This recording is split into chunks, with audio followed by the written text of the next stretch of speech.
వాస్తు పంచభూతాలు. వాస్తులో వాస్తు శాస్త్ర నిర్మాణంలోను, వాస్తు శాస్త్రంలోను, వాస్తు నిర్మాణం చేయు స్థలములోను, ఆ ప్రాంతంలోను పంచభూతాలు ఏ విధమైన ఏ నిష్పత్తిలో ఉంటే ఏ విధమైన ఫలితాలు ఇస్తాయి, ఏ నిష్పత్తిలో ఉంటే ఏ విధమైన చెడుని ఇస్తాయి, ఈ నిష్పత్తిని మార్చి ఈ చెడు నుంచి మనిషిని ఎలా కాపాడవచ్చు అనే దాని మీద ఇప్పటి వరకు వాస్తు పంచభూతాల మీద విశ్లేషణ బహుశా అతి తక్కువ మంది చెప్పి ఉండొచ్చు, లేదు చాలా మందికి తెలియకపోవచ్చు.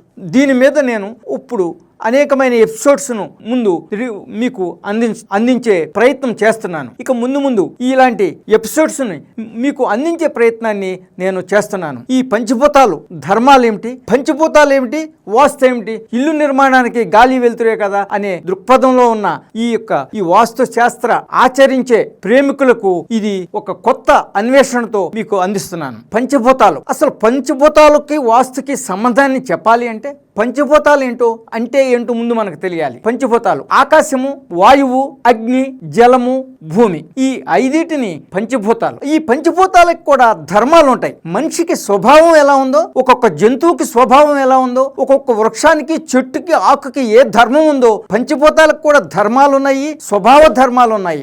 ఒక ఆకు ఒక వ్యాధికి దాని ధర్మాన్ని బట్టి ఎలా పనిచేస్తుందో, ఒక జీవి అంటే ఒక పశుపక్ష్యాదులు వాటి యొక్క ధర్మాన్ని బట్టి ఈ పంచభూత ధర్మాలు ఏ నిష్పత్తిలో ఉంటే పక్షి ఎగరగలుగుతుందో ఆ యొక్క కోణంలో మనం పరిశీలించి ఈ వాస్తు నిర్మాణంలో ఏ మోతాదులో పంచభూత ధర్మాలను ఉపయోగిస్తే ఏ విధమైన ఫలితాలు ఇస్తాయి అనేది ఇప్పుడు మనం చర్చించుకుంటున్నాం. ఆకాశానికి శబ్దం ఉంది. ఈ శబ్దము శూన్యం, ఆకాశం అంటే శూన్యం. ఈ శూన్యాన్ని ఆకాశభూతం. అది ఈ ఆకాశభూతానికి శబ్దం ఉంది. ఈ శబ్దానికి వాయువు తోడైతేనే శబ్దం వినిపించుద్ది, లేదు నిశ్శబ్దంగా ఉంటుంది ఆకాశభూత ధర్మం.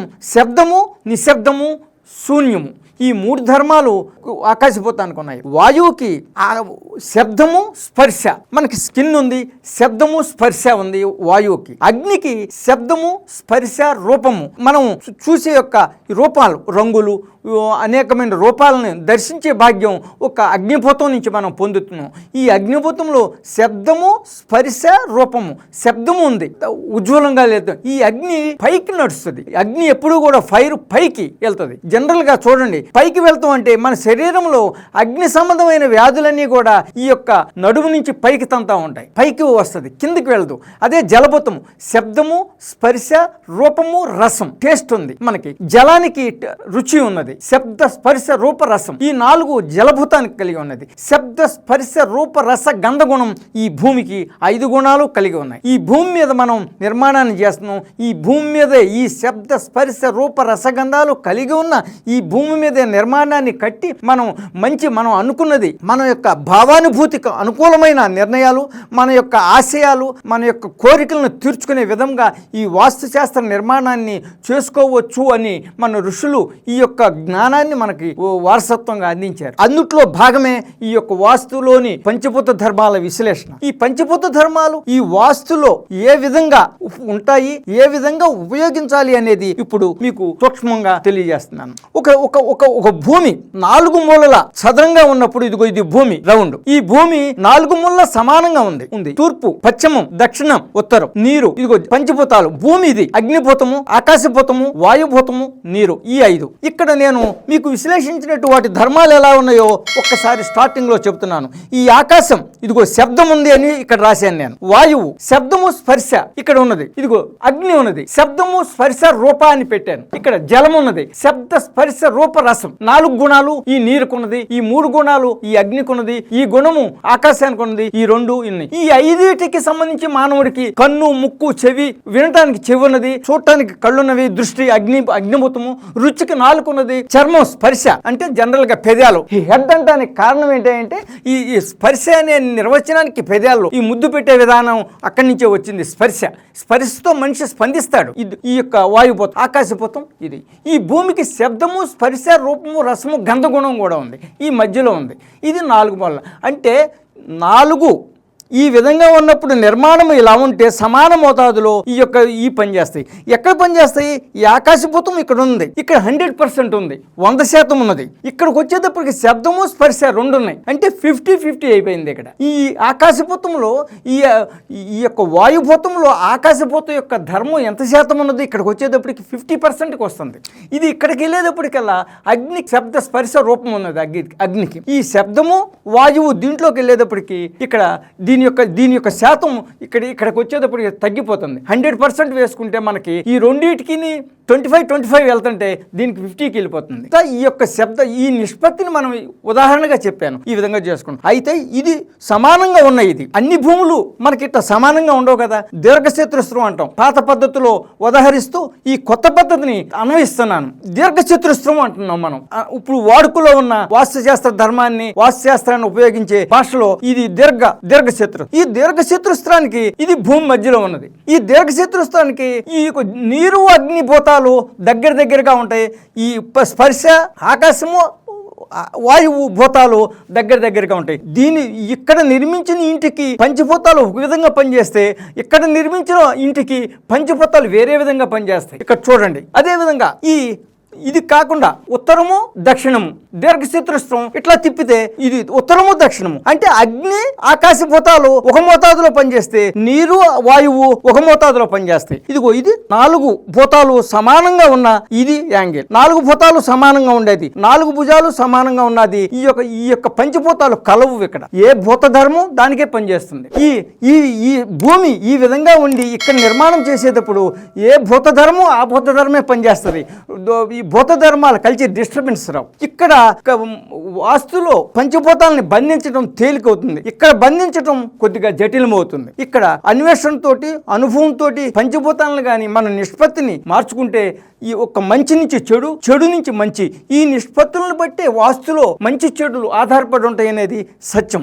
ఎందుకు సత్యము అంటానికి ఇప్పుడు ఉదాహరణ మన శరీర ధర్మం చూసుకో. మానవ శరీరం పంచభూతాత్మకం. అగ్నితత్వం అంటే పిత్తం, అగ్ని జలం. పిత్తతత్వం ఎక్కువైన వాళ్ళకి కొద్దిగా స్పీడ్ నిర్ణయాలు, శరీరం దృఢంగా ఉండదు, బలంగా ఉండదు, షార్ట్ టెంపర్ ఉంటుంది, తొందరపాటు నిర్ణయాలు ఉంటాయి. అదేవిధంగా ఈ వాస్తులో కూడా అగ్నితత్వం బాగా పనిచేసేటప్పుడు అక్కడ జీవించే వ్యక్తులు కూడా అదే విధంగా ఉంటారు. ఇక్కడ ఆయుర్వేదంలో మానవ శరీర శాస్త్రాన్ని ఎట్లా పంచభూతాలని కంట్రోలింగ్ చేస్తుందో వాస్తు శాస్త్రం కూడా పంచభూతాలని కంట్రోలింగ్ మానిటరింగ్ అనేది చేస్తుంది. సత్యం అది. ఇది ఈ వాస్తు శాస్త్రాన్ని ఎందుకు పాటించాలి ప్రప్రదంగా అంటే కొన్ని సందర్భాల్లో ఆయుర్వేద కోణంలో చేసినా సరే అవి తగ్గి మళ్ళీ రిపీట్ అవుతూ ఉంటాయి అదే వ్యాధి. అంటే అది వాస్తులోని పంచభూత ధర్మం దానికి వికటిస్తుంది అని.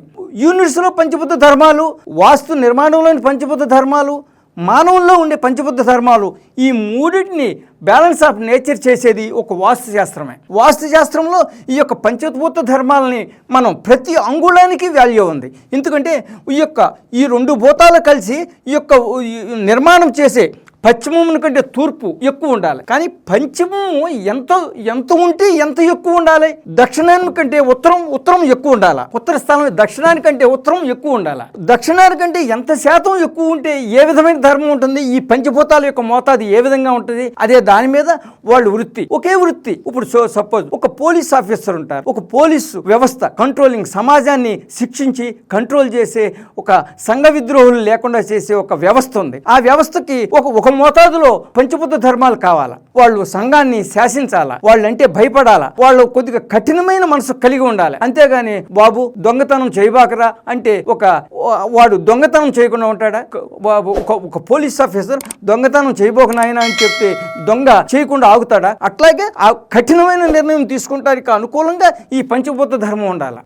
ఒక ఆధ్యాత్మికవేత్త, ఒక డాక్టర్, ఒక ఆధ్యాత్మికవేత్త ఉంటాడు, అతనికి కఠిన ధర్మాలు ఉండకూడదు. కఠిన ధర్మాలు ఉంటే శాస్త్ర సూక్ష్మగ్రాహ్యం రాదు. శాస్త్రాల్లోని సూక్ష్మగ్రాహ్యాన్ని గ్రహించడం కష్టం. ఈ ఆధ్యాత్మికవేత్తకు కఠిన ధర్మం, కఠినమైన మనసు లేకుండా ఉండే నిష్పత్తిలో ఇవి ఉంటే ఆ ఆధ్యాత్మికవేత్త సంఘంలో ఉన్న ప్రజానికం కానీ సంఘం ఆ ఆధ్యాత్మిక చెప్పేది విని ఆచరిస్తానికి ఇంట్రెస్ట్ చూపిస్తారు. ఈ విధమైన కోణంలో మనం ఈ వాస్తు నిర్మాణాన్ని కానీ నిర్మించుకుంటూ చేస్తూ ఆచరిస్తే 100% విజయం సత్యం. ఇక్కడ పంచభూత ధర్మాలను చూద్దాం మనం. తూర్పు పశ్చిమం పూర్వం, దక్షిణం, ఉత్తరం వీటిని దిక్కులు అంటాం. ఉన్నాం. ఈ ఈ దక్షిణంకు తూర్పుకు మధ్యన అగ్నిభూతం ఉన్నది. తూర్పుకి ఉత్తరానికి మధ్యన నీటిభూతం ఉన్నది, జలభూతం ఉన్నది. పశ్చిమానికి ఉత్తరానికి మధ్యన వాయుభూతం ఉన్నది. పశ్చిమానికి దక్షిణానికి మధ్యన ఆకాశభూతం ఉన్నది. మధ్యలో భూమి భూతం ఉంది. పంచభూతాలు ఉన్నాయి. ఈ పంచభూతాలని మనం వినియోగించేటప్పుడు ఇప్పుడు విదిక్కు అని ఇప్పుడు అనాదిగా ఇప్పుడు ఇదే వాస్తు కాదు కదా, నేను ఒక్కడే ఇది సృష్టించింది కాదు. గతం నుంచి వాస్తు అనేకమైన కోణాల్లో కాలధర్మాన్ని బట్టి, పేరు ఉచ్చరించే భాషను బట్టి భావం మారుతూ ఉండొచ్చు. ఈ అగ్నిభూతం విదిక్కు, ఈ అగ్ని ఎక్కువ గాని విదిక్కులు గాని పనిచేస్తే మనిషి కుటిలము, కఠినాత్మము, మోసము, జాలి గుణం లేకుండా కన్నింగ్, జిత్తులు మారితనము ఉంటుంది. కానీ అందరూ అదే విధంగా ఉంటే సంఘం ఏమవుతుంది? ఈ సంఘాన్ని మంచి క్రమ పద్ధతిలో నడిపించే బాధ్యత ఆ రోజుల్లో ఋషులు తీసుకున్నారు కాబట్టి అనేకమైన ఇలాంటి యొక్క రహస్యాలన్నింటినీ అమలు పరిచారు. దిక్కులు ఉన్నాయనుకోండి, ధర్మం, సత్యం, న్యాయం, జాలిగుణం, సిన్సియారిటీ, మేధస్సు ఇవి ఉంటాయి. ఈ అంటే మనం జీవించే వ్యక్తి వృత్తిని బట్టి, ఆ యొక్క వ్యాపార ధర్మాన్ని బట్టి, ఆ యొక్క ధర్మాన్ని బట్టి ఈ యొక్క హెచ్చుతగ్గులు ఉపయోగించుకుని ఇప్పుడు రాజకీయ నాయకులు ఉంటారు, వాళ్ళకి ఒక విధమైన నిష్పత్తి కావాలి. పంచబుద్ధ ధర్మాలు. ఒక వ్యాపారి ఉంటాడు, ఒక మందుల కంపెనీ ఉంటుంది, దానికి ఒక విధమైన పంచబుద్ధ ధర్మాలు కావాలా. ఒక ఆటోమొబైలింగ్ ప్రొడక్షన్ ఉంటుంది, దానికి ఒక విధమైన పంచబుద్ధ ధర్మ నిష్పత్తి కావాలా. ఒకదానికి ఈ పంచబుద్ధ ధర్మాలు ఒకే రూలు పనికిరావు.